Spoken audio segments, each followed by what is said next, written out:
Mesdames et messieurs, chers téléspectateurs de Évangélique TV, bienvenue sur votre émission Droit et Devoir. L'émission qui vous permet de comprendre le droit dans toute sa diversité.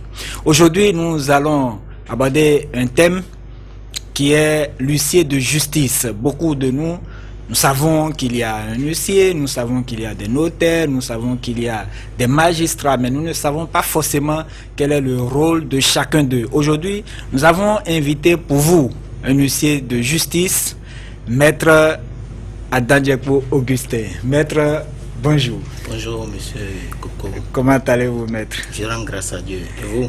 Ah, ça va, je rends grâce. Nous sommes vraiment contents de vous avoir au milieu de nous. Oui. Merci beaucoup d'avoir fait le déplacement. Oui, c'est moi.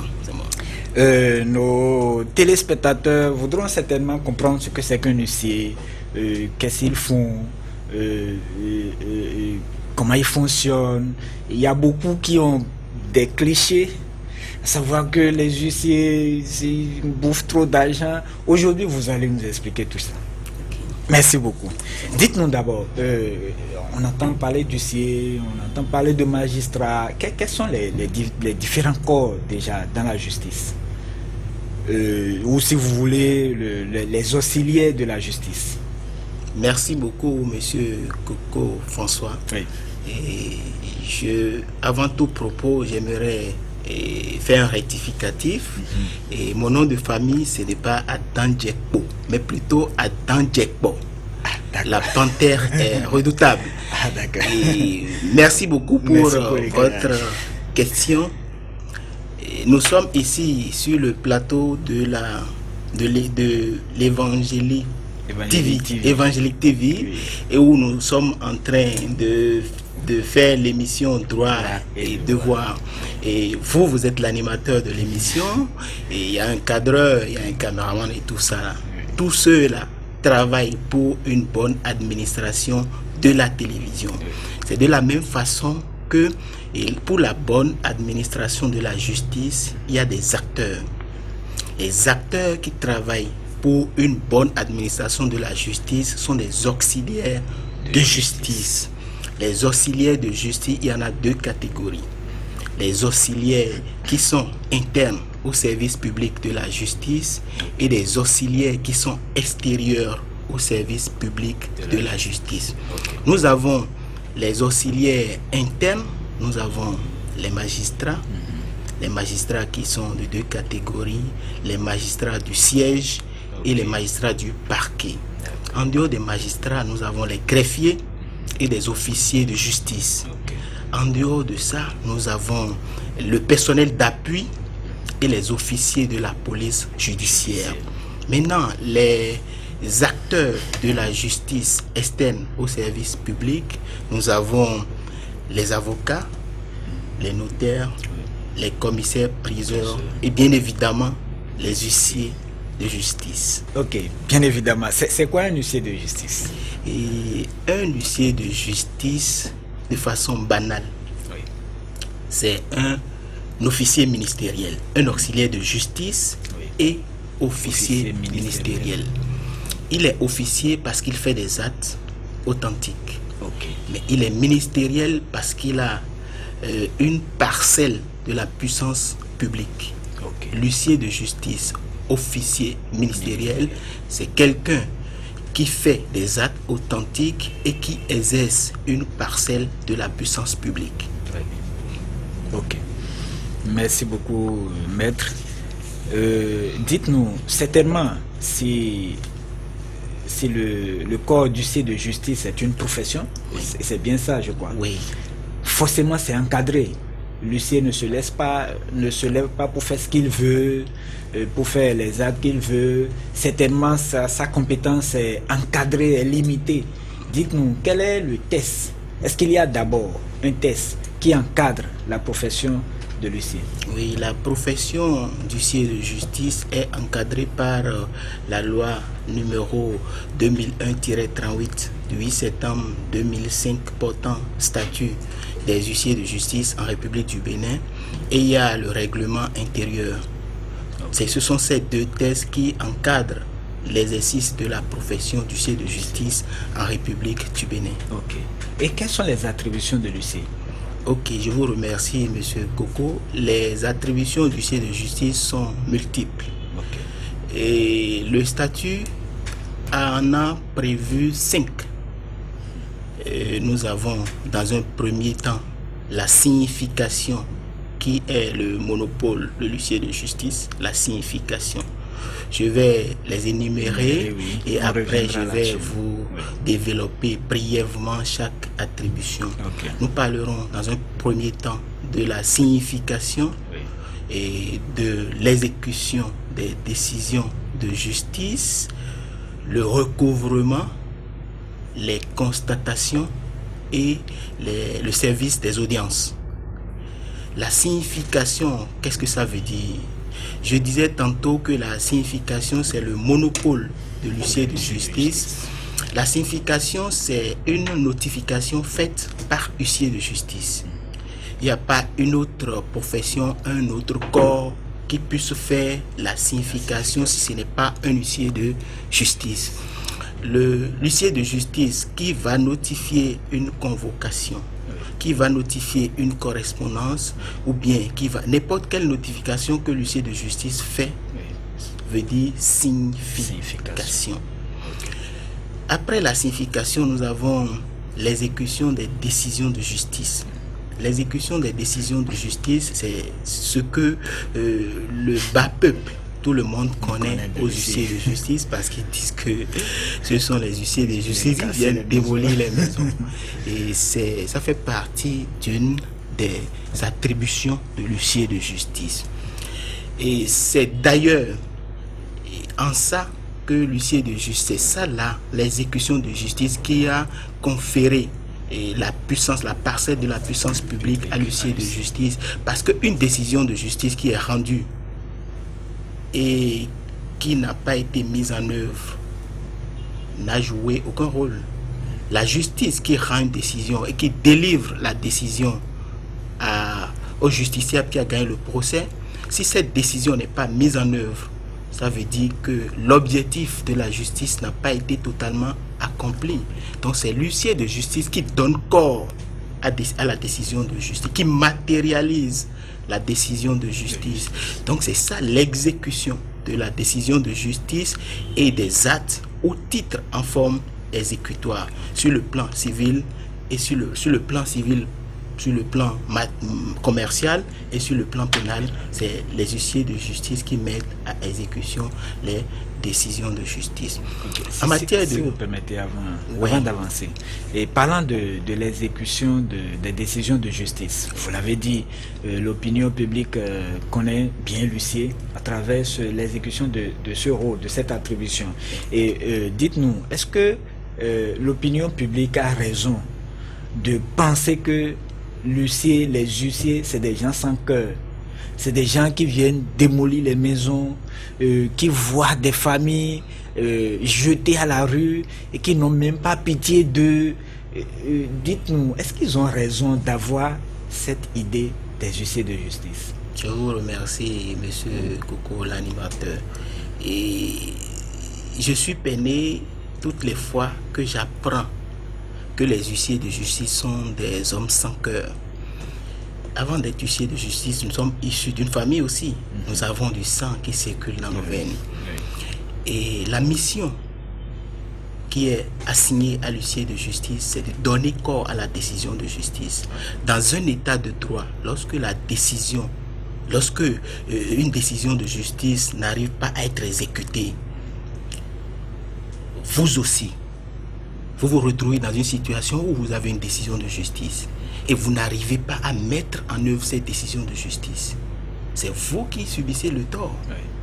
Maintenant, si vous, huissier de justice, vous êtes en face d'une décision de justice et vous faites toute la procédure nécessaire pour la mise en œuvre de façon pacifique, de cette décision, et le vis-à-vis ne veut pas s'exécuter volontairement, vous voulez quoi?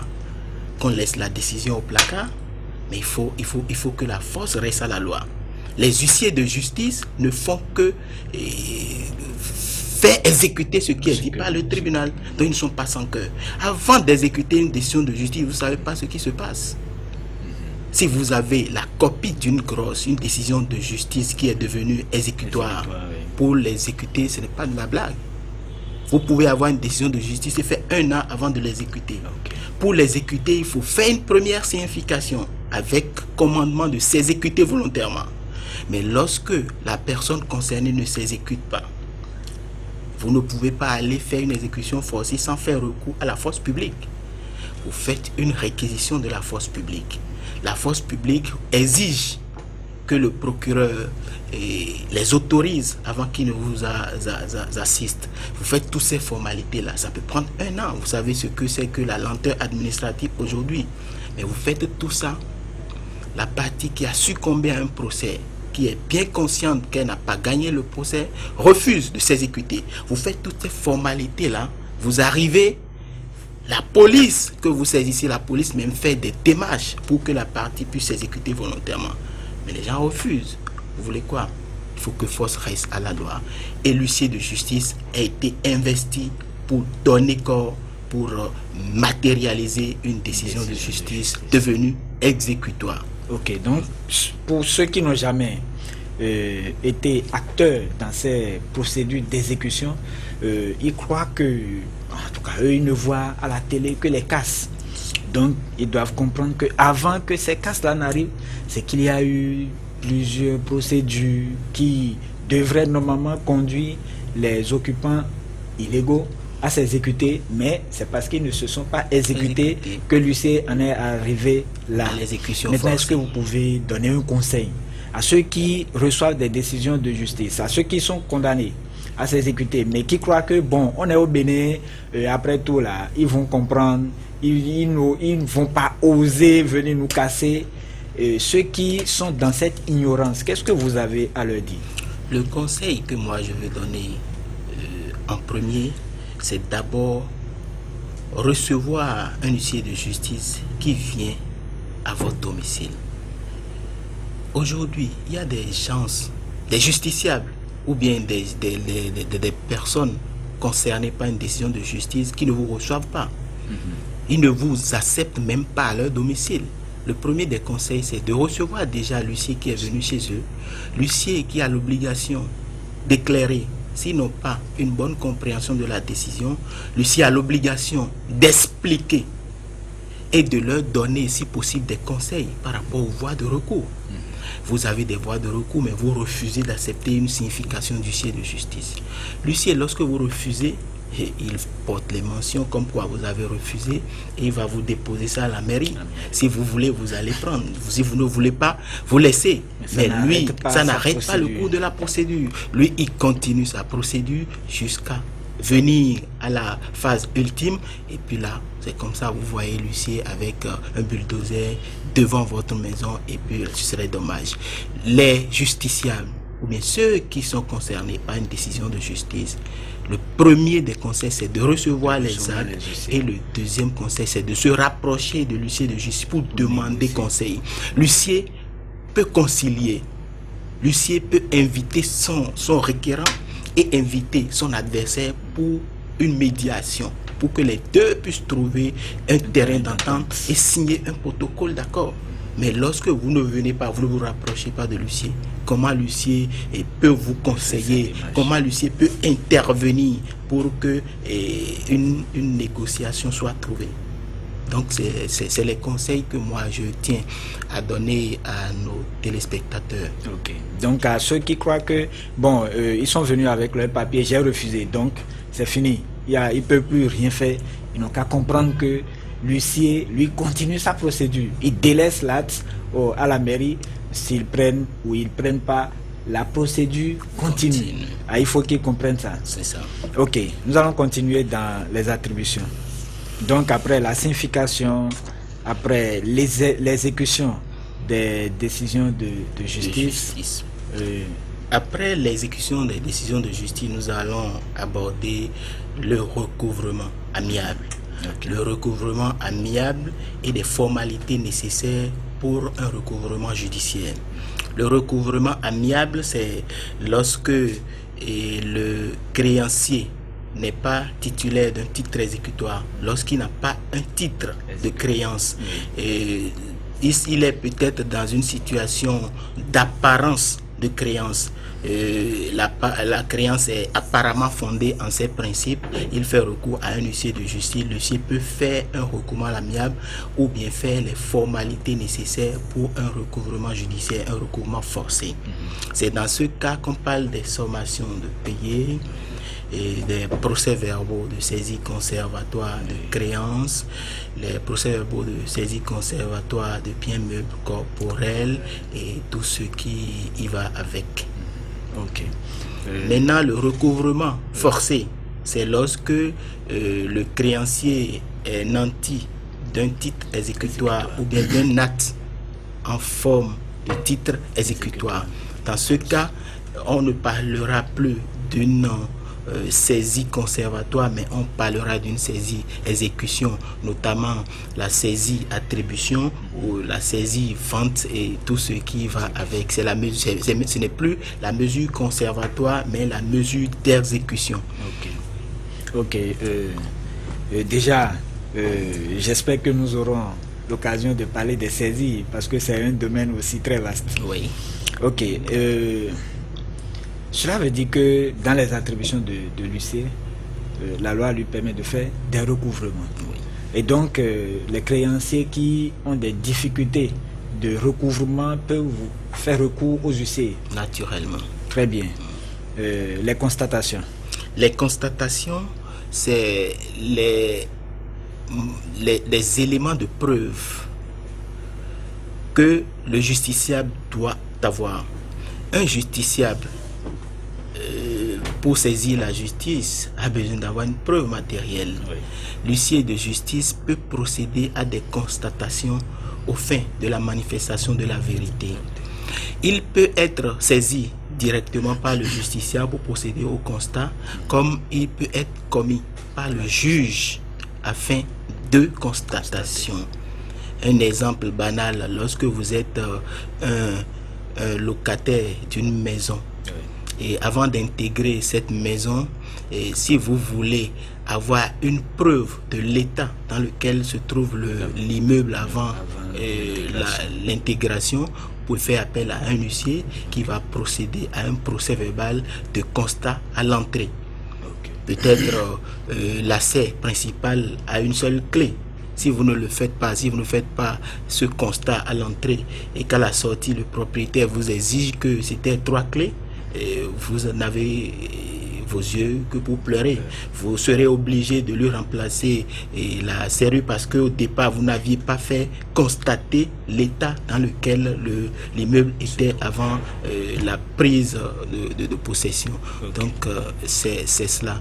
Maintenant, lorsque le juge, avant de rendre une décision de justice, a besoin de faire constater un aspect d'une chose, peut désigner un huissier, peut commettre un huissier, demander à l'huissier d'aller lui faire le constat de telle ou de telle chose. Donc, comme le juge magistrat ne peut pas se déplacer lui aussi pour aller voir comment c'est, il peut commettre un huissier pour lui faire un constat de l'état dans lequel se trouve telle ou telle chose pour lui permettre de rendre sa décision en toute quiétude. Ok. Maître, je vais prendre un cas. Je subis une agression chez moi. Je me suis dit, bon, tiens, est-ce qu'il ne faut pas appeler un huissier pour constater? Peut-être que l'agresseur est encore au lieu d'agression. Est-ce que dans ce cas-là, je peux faire recours à un huissier, constater l'agression et pour en faire une preuve devant un tribunal? Oui, c'est vrai, vous avez raison de faire constater une agression.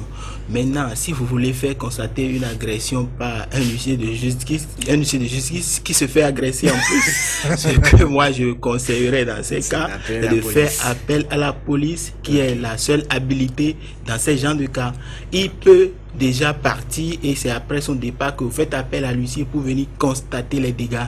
Mais en ça, dites que l'huissier veut constater que l'agresseur est là. L'huissier, je ne pense pas que l'huissier aussi puisse accepter venir se faire agresser. Oui, je pense. Ok, nous allons continuer, maître. service le service des audiences. Le service des audiences, c'est en quelque sorte dans les audiences solennelles.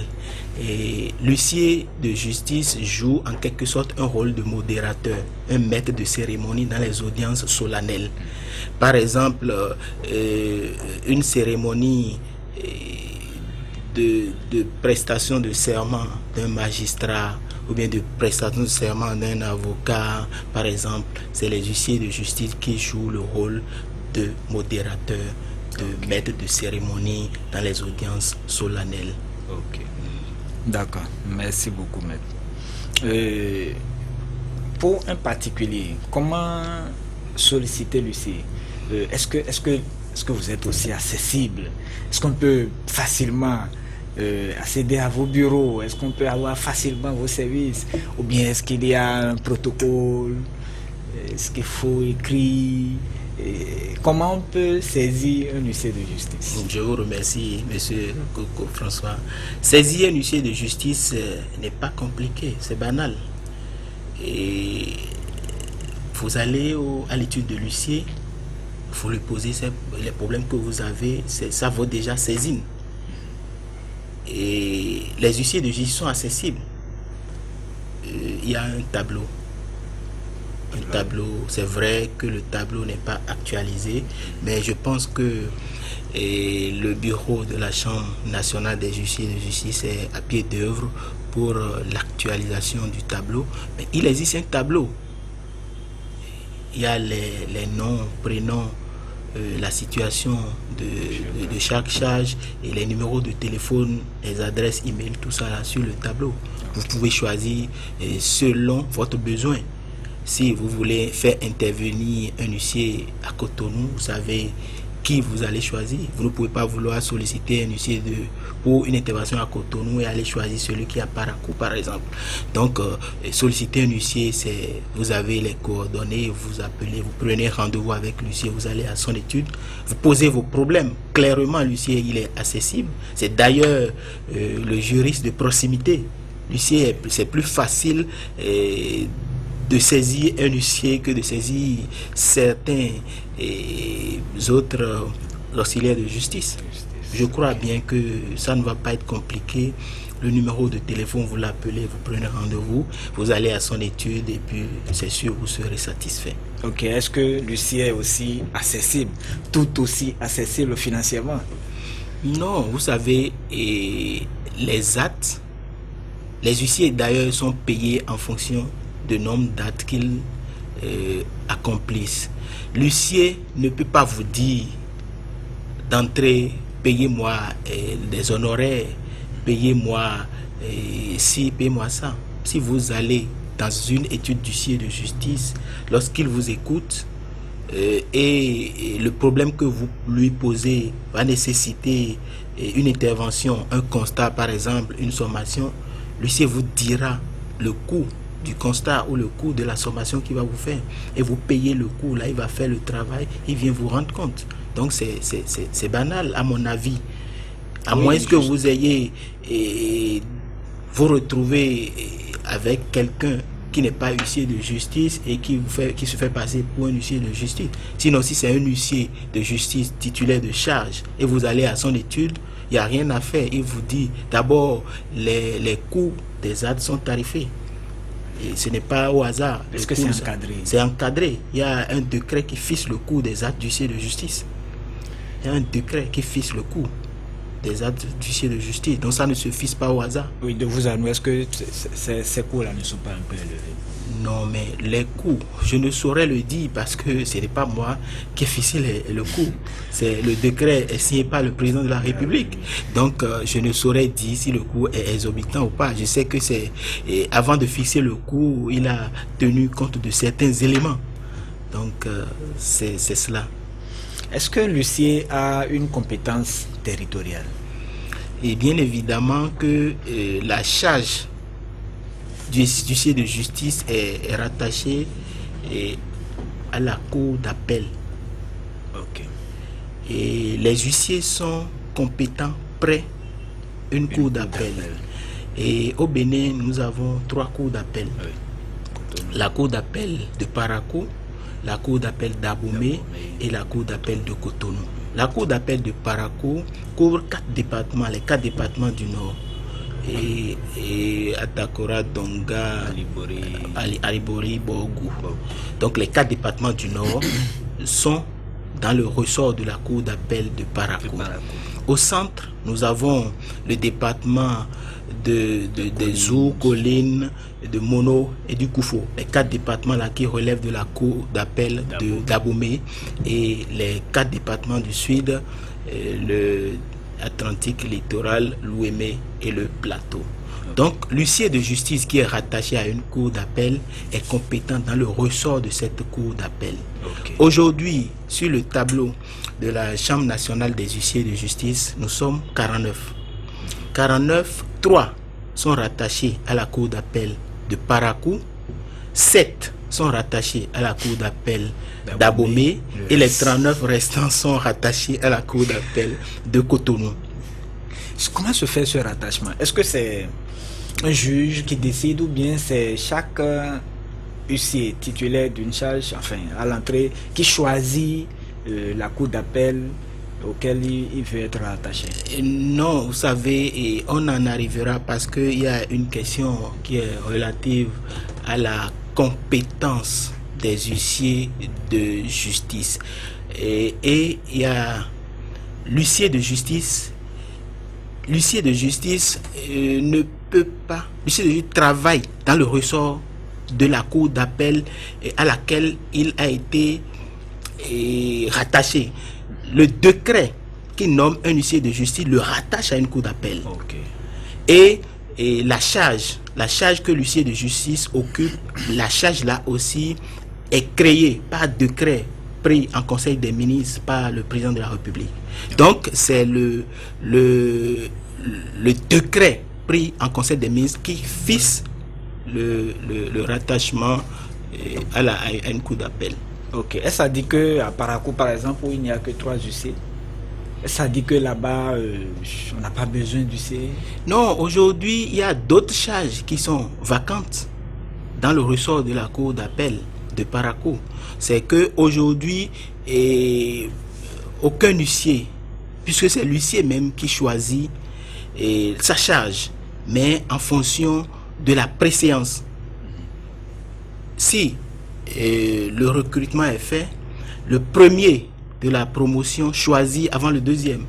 Maintenant, si le premier, il voit que près la cour d'appel de Cotonou, il y a une charge disponible et qu'il a choisi une charge auprès de la cour d'appel de Parakou, il aurait choisi, c'est son choix, il est libre de choisir. Donc avant de prendre fonction, l'huissier de justice aussi va choisir la charge où il veut exercer son ministère. Maintenant, pourquoi est-ce que c'est à une cour d'appel que c'est rattaché? Je pose la question comme ça, et non à une cour de première instance. Est-ce qu'on peut comprendre un peu? Non, vous savez, le ressort de la cour d'appel est plus grand que le ressort du tribunal. La cour d'appel, vous savez combien de tribunaux sont autour de la cour d'appel de Cotonou? C'est beaucoup. Donc, si le découpage a été fait, c'est à ceux qui ont fait le découpage de nous dire et pourquoi est-ce que c'est fait de cette façon-là. Certainement, les huissiers ne sont pas des gens isolés dans le secteur de la justice. Quelle relation vous entretenez entre les autres corps de la justice? Vous irez corps par corps. Les notaires, par exemple, les commissaires-priseurs, les magistrats, que ce soit de siège ou debout. Oui, et le rapport, c'est un rapport de complémentarité. Tous les acteurs de la justice sont complémentaires. On ne peut pas avoir dans un état de droit un avocat sans huissier de justice, parce que l'avocat, lui, qui prête sa capacité de discours à un justiciable qui n'a pas de voix ou bien qui n'est pas en état de mettre en œuvre sa capacité de discours, il gagne le procès. Voilà que il ne peut pas mettre en œuvre la décision qui a été rendue. Donc il a forcément besoin d'un huissier de justice pour que la décision soit exécutée. De la même façon, le magistrat qui... Excusez-moi, donc je voudrais qu'on aille terre à terre pour que nos éditeurs, nos téléspectateurs comprennent très bien ce de quoi il s'agit. Donc entre l'avocat et l'huissier, on sait que l'avocat défend son client, il obtient la décision de justice, mais il ne peut pas faire plus, parce qu'il ne peut pas exécuter. Il défend peut-être quelqu'un qui a gagné le droit sur un immeuble et occupé illégalement par un autre. Oui. Et c'est vrai, c'est lui qui a plaidé, qui a tout fait pour que la décision sorte en sa faveur ou en faveur de son client, mais il s'arrête là. Oui. Parce qu'il ne peut pas aller sortir les occupants de l'immeuble de force. Là, il a besoin d'un huissier de justice. C'est là que, dans ce cas précis, vous intervenez. C'est ça, c'est bien ça. D'accord. Maintenant, les notaires, ils ont des décisions aussi. Il peut être nommé pour liquider une succession. Il peut être nommé ou désigné pour vendre un immeuble. Et les locataires qui sont dans cet immeuble-là refusent de libérer. Il doit saisir un huissier de justice pour que l'huissier fasse le nécessaire pour faire expulser ces locataires qui refusent de libérer l'immeuble il a été désigné pour vendre. Donc c'est de la même façon les greffiers, les commissaires priseurs, c'est eux qui vendent les biens qui ont été saisis par les huissiers de justice. Toi, huissier de justice, tu vas faire une saisie sur les biens meubles corporels. Tu n'es pas habilité pour vendre ces biens-là, tu as besoin d'un commissaire priseur. Donc lorsque tu saisis et arrivé à l'étape d'enlèvement et de vente, tu as forcément besoin d'un commissaire priseur. Donc tu fais appel au commissaire priseur pour qu'il vienne achever ce que tu as entrepris. Okay. Donc c'est comme ça. Oui, mais ça veut dire que dans ce cas-là, les citoyens n'aiment pas cette partie. Non, ils sont tenus, ils n'ont pas le choix. Est-ce que vous saisissez les biens, on voit souvent devant les mairies, souvent, des fois au stade, on voit des télés, des divans, même parfois déchirés. Et bon, quand on voit ça, on sent qu'un huissier est passé par là. Oui.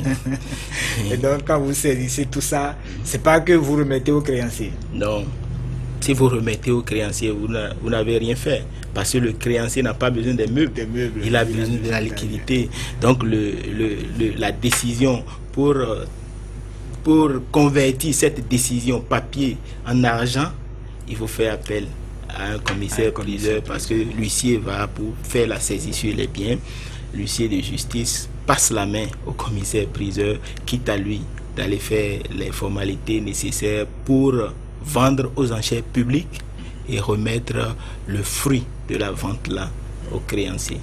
Ok. Est-ce que lorsque les biens sont saisis et sont mis à la disposition du commissaire priseur, est-ce que l'huissier intervient encore dans ce processus? Est-ce qu'il y a encore quelque chose à faire par l'huissier dès que le commissaire priseur prend les biens? Non, l'huissier, dès lors que l'huissier a fait la saisie sur les biens, lui, il a fini sa mission. Donc, il habilite maintenant le commissaire priseur qui continue le reste. Il continue le reste. Et quand il finit, peut-être que je vais trop loin, la distribution, c'est encore lui ou... Oui. Bon, la distribution... à nouveau dans la distribution. C'est relatif. C'est relatif. Et si on doit aller sur ce terrain-là, ça va être un peu compliqué. On va programmer une autre émission pour aller sur la distribution. Certainement, à l'émission au cours de laquelle on va aborder les saisies, on pourra approfondir en même temps de la distribution ces notions-là. Oui. Ok. Si je veux devenir huissier, je fais comment? Merci beaucoup. Et Monsieur Coco, l'animateur de l'émission. Pour devenir huissier, c'est banal, vraiment banal, ou compliqué, je ne sais pas, je ne saurais le dire, mais il y a des conditions. Okay. Les conditions, il faut être d'abord béninois. Béninois, être âgé de 25 ans au moins, et être de bonne vie, de bonnes mœurs, n'avoir jamais été condamné. et être titulaire d'une maîtrise en droit ou tout diplôme équivalent et avoir la qualité de premier clerc. Avoir la qualité justifiée de la qualité de premier clerc. Justifiée de la qualité de premier clerc, c'est avoir accompli sans discontinuité 3 ans de stage dans une étude d'huissier de justice. Ok. C'est tout. Mais lorsque ces conditions-là sont réunies, il faut passer un examen professionnel. L'examen professionnel où vous avez à l'écrit 2 matières. Une matière théorique et une matière pratique. Si vous devez réunir 10 de moyenne pour être admissible. Lorsque vous êtes admissible, vous passez les épreuves orales. Et à l'issue des épreuves orales, si vous réunissez 12 de moyenne, vous êtes huissier de justice en attente de prestation de serment. Huissier de justice en attente de prestation de serment, pour être huissier plein, il faut que vous soyez nommé par décret pris en Conseil des ministres. Donc si vous êtes nommé en Conseil des ministres pour prendre la charge, pour prendre fonction, vous devez prêter serment devant la cour d'appel où vous avez été rattaché. Ok. Mais on entend souvent dire que les professions libérales au Bénin, c'est compliqué. Pour être huissier, que ce soit huissier, notaire, avocat au Bénin, c'est compliqué. Il y a beaucoup d'étudiants en droit qui ont essayé tout le temps, mais qui n'ont jamais pu. Et certains disent même qu'il y a un lobby. Est-ce que c'est vrai? Est-ce que c'est vérifié? Ou du moins, est-ce qu'aujourd'hui, c'est toujours vérifié? Bon, moi, je ne pense pas. Je ne pense pas. Et les conditions sont simples. Remplir ces conditions, c'est simple. Peut-être que aujourd'hui, le nombre d'huissiers titulaires de charge n'est pas élevé. C'est pour ça qu'on a l'impression que c'est difficile d'y accéder. La belle preuve, nous sommes 49. 49 huissiers pour l'étendue du territoire national, c'est peu. Maintenant, on peut dire que c'est pas le nombre est peu. Parce que vous, accéder d'abord à un stage dans un cabinet d'huissier sera difficile. Donc, dire qu'il faut faire du lobby ou bien c'est compliqué d'être huissier. Mais nous, on est huissier. On n'a pas fait la magie pour devenir huissier. Donc, c'est peut-être des choses qui se disent dans l'opinion publique, mais ce n'est pas compliqué, c'est banal de l'être. Ok, si vous permettez, je vais revenir rapidement sur les attributions et particulièrement sur le recouvrement. Il y a beaucoup, c'est vrai, vous l'avez dit, tout créancier peut faire recours à un huissier de justice pour le recouvrement de ses créances. Mais souvent, on pense que dès que le dossier est donné à l'huissier, on peut avoir l'argent dans quelques jours, dans quelques semaines. Et comment ça se passe que même l'huissier, avec toute sa force, toutes les forces, la force que la loi lui confère, comment il arrive que des fois, l'huissier de justice n'arrive pas à recouvrer? Merci beaucoup, monsieur Coco, l'animateur. Moi, j'ai l'habitude de dire quelque chose à mes créanciers. Lorsqu'ils viennent à moi avec un dossier, je pose toujours une question. Est-ce que votre débiteur, est-ce qu'il est solvable? Si le débiteur n'est pas solvable, vous serez l'huissier le plus meilleur, le plus diligent du monde. Vous ne pouvez pas faire la magie. Puisque le patrimoine de ce débiteur, c'est ça qui constitue le gage du créancier. Maintenant, il n'est pas solvable, il n'a pas de bien. Comment vous pouvez recouvrer sur quelqu'un qui n'a pas de bien? Donc, c'est sur le bien, que ça soit meuble corporel ou incorporel, c'est sur ce bien-là que tu vas recouvrer ce qu'il te doit. Mais il n'a pas ce bien-là. Tu vas faire n'importe quelle procédure, tu seras diligent n'importe comment, mais tu ne pourras pas recouvrer. Donc, c'est ça. Si le débiteur est solvable, le recouvrement est facile. Puisque l'huissier a le pouvoir d'aller voir au niveau des banques s'il a de l'argent en compte. Maintenant, si l'huissier dans la mise en œuvre de ses attributions, va au niveau de la banque et le débiteur a de l'argent en banque, le problème est réglé, oui ou non? Oui. Maintenant, si tu vas là-bas, tu fais le tour de toutes les banques et il n'a rien. Tu vas chez lui, il n'a qu'une table et une chaise à côté, alors qu'il doit 10 millions. Tu ne peux pas recouvrer 10 millions sur une table et une chaise. Dans ces conditions, tu te retrouves en difficulté. Donc, c'est le problème. Si le débiteur est solvable, l'huissier sera efficace. Ok. Donc, à chaque fois qu'un créancier veut faire recours à un huissier, il doit vérifier la solvabilité de son débiteur. Oui. Surtout, je pense, vous allez confirmer ou non, et est-ce qu'il n'a pas le droit de donner des informations à l'huissier sur son débiteur, parce qu'il y a des débiteurs qui distraient des biens. Si le créancier a ces informations et qu'il cache ces informations ou qu'il ne les livre pas à l'huissier, est-ce que cela ne va pas entraver la bonne marche de la mission de l'huissier? Oui, bien évidemment. Si l'huissier n'a pas, c'est les informations. Si l'huissier a les informations, il peut les exploiter à bon escient. Mais si ces informations ne sont pas fiables, comment il pourra faire? Il ne pourra pas faire la magie. Si l'huissier a des informations fiables relativement aux biens du débiteur, si les biens sont cachés, sont dissimulés, et si les biens sont toujours en son nom, l'huissier de justice peut tout faire pour les récupérer. Mais s'il arrive à dissimuler, à faire passer le bien au nom d'une tierce personne, c'est des difficultés aussi. Donc tu ne peux pas faire une saisie sur le bien qui n'appartient pas à ton débiteur.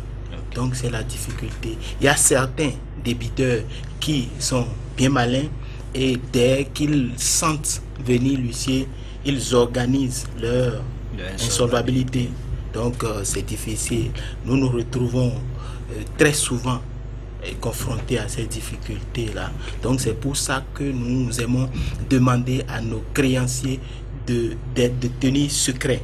Lorsque nous voulons commencer la procédure, on leur demande de nous fournir les informations nécessaires.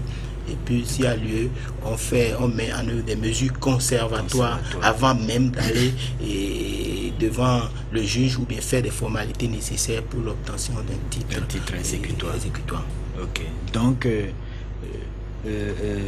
la saisie conservatoire est possible même sans un titre exécutoire? Si. La saisie conservatoire, c'est des mesures conservatoires pour que le débiteur ne puisse pas organiser son insolvabilité. Oui, parce que ça, c'est l'effet de surprise. Tu vas voir le président du tribunal et par requête qui t'autorise à mettre en œuvre une mesure conservatoire.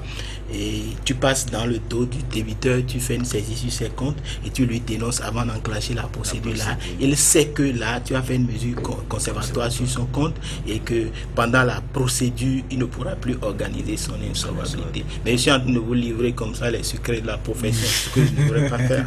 Merci beaucoup. Merci beaucoup, maître. Nous allons maintenant passer au mot de la semaine et cette semaine, nous avons choisi le mot signification.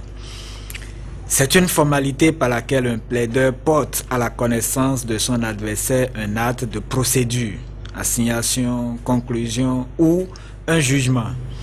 Elle est toujours effectuée par un huissier de justice et délivrée au lieu où demeure le destinataire, son lieu de travail, le cas échéant à son domicile élu.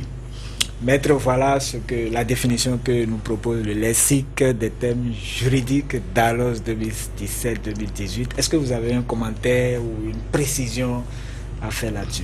Oui, bon, le commentaire que j'entends faire, c'est que la signification, la mère des significations, c'est la signification à personne. La signification à personne, c'est lorsque l'acte est tombé entre les mains du destinataire même. Et c'est ça qui est la meilleure des significations. Maintenant, lorsque vous vous retrouvez dans l'impossibilité de parvenir à cette fin de signification à personne, vous n'avez pas le choix. Faites signification à domicile, signification à voisin. Maintenant, lorsque personne ne veut ou ne peut recevoir l'acte et vous faites des vérifications qui révèlent que le destinataire demeure bien à l'adresse, vous n'avez pas le choix. Vous ne pouvez que porter des mentions et aller déposer l'acte à la mairie. Et cette signification est réputée signification faite à domicile. Ok, merci maître. Merci. Nous sommes arrivés au thème de cette émission. Vous avez certainement un mot de fin.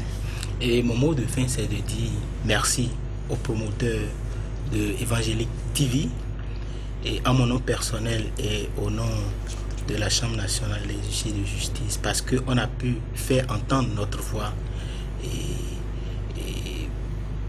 nous souhaitons beaucoup de chance à la télévision pour qu'elle nous offre davantage ces opportunités pour parler à nos téléspectateurs, à nos citoyens et à nos requérants, parce qu'il y a peut-être des requérants qui m'écoutent, il y a des requis aussi qui m'écoutent. Donc je souhaite, je demande que cette émission ne soit pas la première ni la dernière. Je vous remercie. Je crois que c'est pas tombé dans des oreilles de sourds. Merci maître, merci beaucoup d'avoir fait ce déplacement et merci d'avoir partagé toutes ces connaissances avec nos téléspectateurs et nous espérons vous revoir très bientôt. Merci beaucoup. Une justice commise quelque part est une menace pour une injustice commise quelque part est une menace pour la justice dans le monde entier. C'est avec cette citation de Martin Luther King que je mets terme à cette émission en souhaitant de vous retrouver très très prochainement. Que Dieu vous bénisse et au prochain numéro.